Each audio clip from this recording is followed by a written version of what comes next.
Hola, buenas tardes, mi nombre es Santiago Virgües y hoy voy a hablarles sobre mi mapa conceptual, el cual hice sobre cuáles son los aportes de los derechos humanos para afrontar las problemáticas contemporáneas culturales en la sociedad occidental.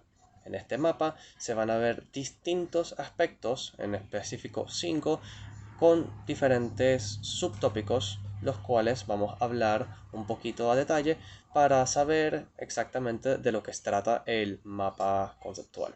Empecemos con primero los derechos humanos, donde tenemos en principal la definición de qué son los derechos humanos. Tenemos también otros como por ejemplo la historia de los derechos humanos y también los instrumentos y declaraciones internacionales sobre los derechos humanos. En segundo, tenemos las problemáticas contemporáneas culturales. En esta encontramos diferentes aspectos, los cuales son identidad cultural y diversidad, que explica básicamente sobre la identidad de las diferentes culturas y los diferentes tipos de personas que hay en estas culturas.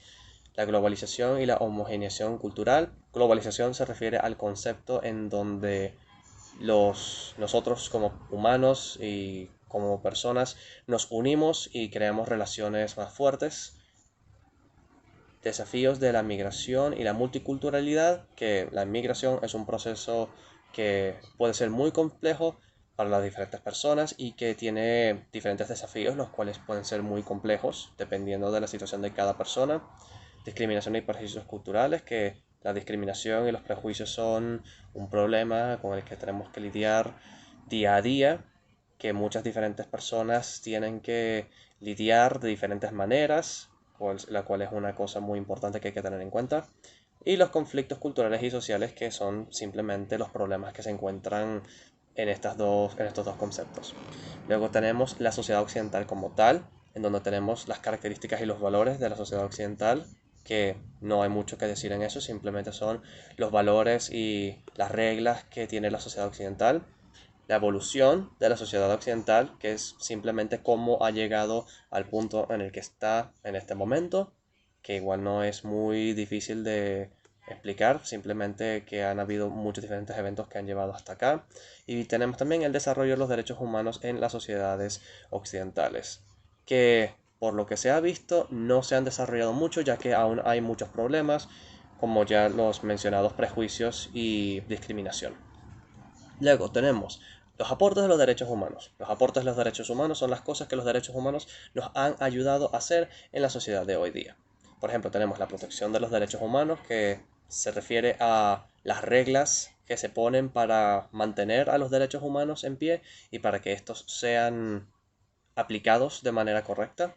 Luego tenemos la igualdad y la no discriminación cultural, que lo dice en el título, y nos invita a no discriminar de cualquier manera, no discriminar en específicamente sobre la cultura. Luego tenemos la libertad de expresión y diversidad cultural, que se refiere básicamente a la libertad de poder expresar nuestras culturas y de poder expresarnos libremente sin tener miedo a ser criticados o ser víctimas de prejuicios o de alguna discriminación debido a eso. Y por último tenemos la participación ciudadana y los derechos culturales, que se refiere a cómo los ciudadanos ayudan y aportan con la aplicación de estos de estos derechos humanos.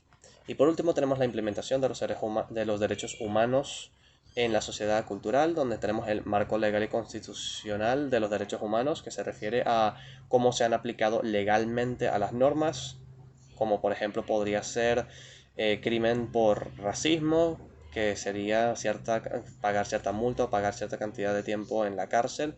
Instituciones y mecanismos de protección de los derechos humanos, que se refiere a aquellas instituciones o lugares en donde uno va en caso de que los derechos humanos de uno hayan sido vulnerados de alguna manera. Tenemos la educación sobre los derechos humanos, que habla sobre cómo uno tiene que ser educado sobre los derechos humanos, sobre qué son, cuáles hay y qué pasa si son vulnerados. Y por último, la sensibilización y promoción de los derechos humanos, que habla sobre cómo podemos promover estos derechos humanos y cómo podemos ayudar a las personas a esparcir el mensaje de los derechos humanos y de lo esenciales que son y de cómo son necesarios en nuestra sociedad. Espero que hayan disfrutado del video y que haya sido de su agrado. Un saludo, me despido y que les vaya bien.